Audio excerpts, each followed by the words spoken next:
Hello दोस्तों, तो आंवला व्रत जानिए कब रखा जाएगा, साथ ही इसकी पूजा का शुभ मुहूर्त, व्रत का महत्व, पौराणिक कथा।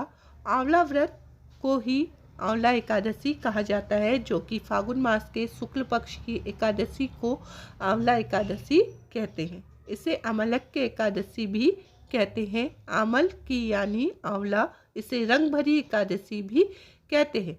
इस बार यह एकादशी 20 मार्च 2024 बुधवार के दिन आएगी। आमल की एकादशी महाशिवरात्रि और होली के मध्य में आती है। आमल की एकादशी के दिन भगवान शिव की नगरी काशी में उसका विशेष श्रृंगार पूजन होता है और उनको दूल्हे के रूप में सजाते हैं। एकादशी तिथि का प्रारंभ 20 मार्च 2024 को दिन में 12:21 पर होगा और एकादशी तिथि की समाप्ति 21 मार्च 2024 को दिन में 2:22 पर होगी। आंवला की एकादशी व्रत का महत्व। पुराणों के अनुसार आंवला की एकादशी का व्रत रखने से तीर्थ दर्शन के समान पुण्य प्राप्त होता है, साथ ही जातक को मोक्ष की प्राप्ति होती है। आंवला की एकादशी के दिन आंवले का सेवन करना लाभकारी होता है। आंवला एकादशी की पूजा विधि। ब्रह्म मुहूर्त में उठकर स्नान आदि से निवृत्त होकर व्रत का संकल्प लें। इसके बाद श्री हरि विष्णु की पूजा की तैयारी करें। हल्दी, कुमकुम, अक्षत, धूप, दीप आदि थाली पे सजाएं। लकड़ी के साफ पाट पर पीला वस्त्र बिछाकर उस पर विष्णु जी की तस्वीर या मूर्ति को स्थापित करें। अब मूर्ति या तस्वीर को जल के छींटे देकर स्नान कराएं। धूप और घी का दीप जलाएं और फिर आंवले सहित 5 या 10 प्रकार की पूजा सामग्री से उनकी पूजा करें। घी का दीपक जलाकर विष्णु सहस्त्र नाम का पाठ करें। आंवले का फल भगवान विष्णु को प्रसाद स्वरूप अर्पित करें।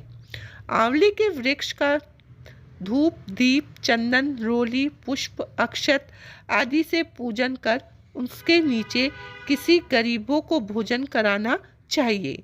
अगले दिन यानी द्वादशी को स्नान कर विष्णु जी के पूजन के बाद ब्राह्मणों या पंडितों को दान दक्षिणा देकर व्रत का पारायण करें।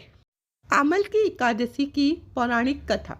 पौराणिक कथा के अनुसार प्राचीन काल में चित्रसेन नामक राजा था। उसके राज्य में सभी लोग एकादशी का व्रत रखते थे। वहीं राजा की आमल की एकादशी के प्रति श्रद्धा थी। एक दिन राजा शिकार करते हुए जंगल में बहुत दूर निकल गए थे। तब कुछ डाकुओं ने राजा को चारों तरफ से घेरकर हमला कर दिया। राजा ने जो भी शस्त्र चलाए वे फूल में बदल गए। डाकुओं की संख्या अधिक होने से राजा चित्रसेन धरती पे गिर गए। तभी उनके शरीर से दिव्य शक्ति प्रकट हुई और समस्त डाकुओं को मारकर गायब हो गई। जब राजा की चेतना लौटी तो उसने डाकुओं को मरा हुआ पाया। यह देख राजा को आश्चर्य हुआ कि इन दुष्टों को किसने मारा।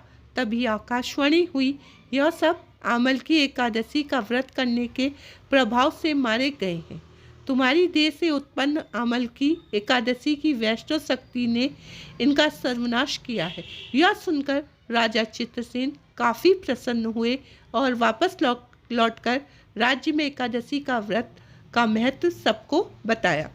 तो दोस्तों, यहीं तक थी आज की मेरी वीडियो। आप लोगों को मेरी वीडियो कैसी लगी कमेंट्स में ज़रूर बताइएगा। और अगर आप मेरे चैनल में पहली बार आए हैं तो प्लीज़ मेरे चैनल को सब्सक्राइब करके जाइएगा। अब मिलते हैं नेक्स्ट वीडियो के साथ। तब तक के लिए सभी लोगों को होली की ढेर सारी शुभकामनाएं। Bye bye.